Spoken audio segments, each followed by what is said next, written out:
presented by Angika Music and Movies. जब कोई प्यारो के गीत गावे छै हमारा उतरली आई तनी ट्राई मारियो फोन धरा के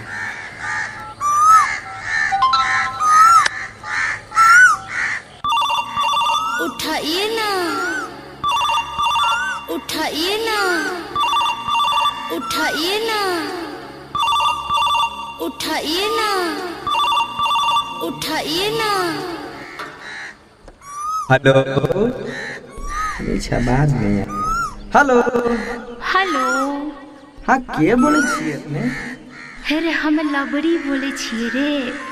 लबरी? हाँ रे। गे हमरा चिन्हली? हाँ रे छोरा लबड़ा। अरे तोरा के नंबर तो जाने रही गे? तब जाने रहियो। गे जब नंबर जाने रही तो हमरा पर फोन किया करे रही तूने बता? फोन नहीं करे रहियो ससुराल में रहियो ने यह से। अरे बागे तू ससुराल जाके कर मतलब बदल गेली ना? नहीं रे जान नहीं भूलियो तोरा भूले। नहीं भूलली।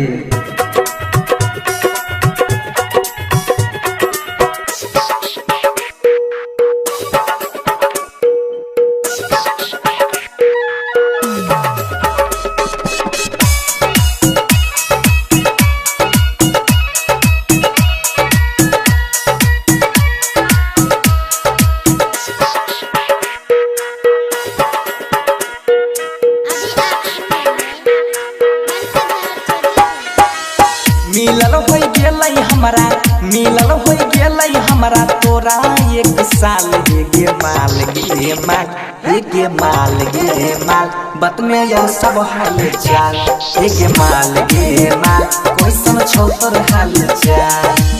राखे तू फोन अभी राखे तू फोन हमर बतियाल मान हेर जान रे जान हेर जान रे जान आखन रोपै छियो धान हेर जान रे जान आखन रोपै छियो धान।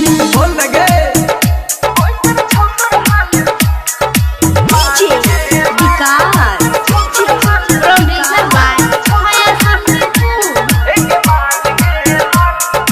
मटियार कला सीतामढ़ी मटियार कला सीतामढ़ी।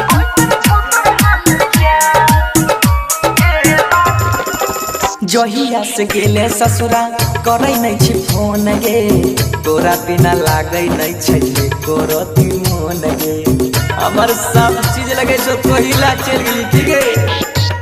काम से न टाइम मिले केना करियो भेंट रे हमरा ससुर जी के छे 52 बीघा खेत रे।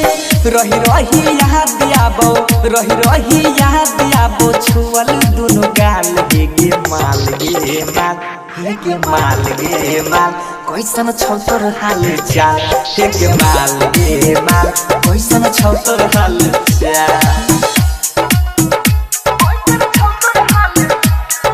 डीजे विकास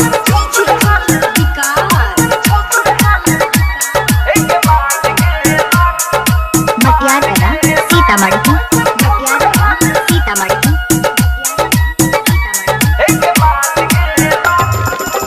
शादी तू करके सोई बादी कहइले नैहर में यारा बा के छोरी चल गइले छोरी चल गइले सुनन जी गे जब तक री हो मजत लियो भरपूर रे आब छियो अगला महीना मिलबो जरूर रे।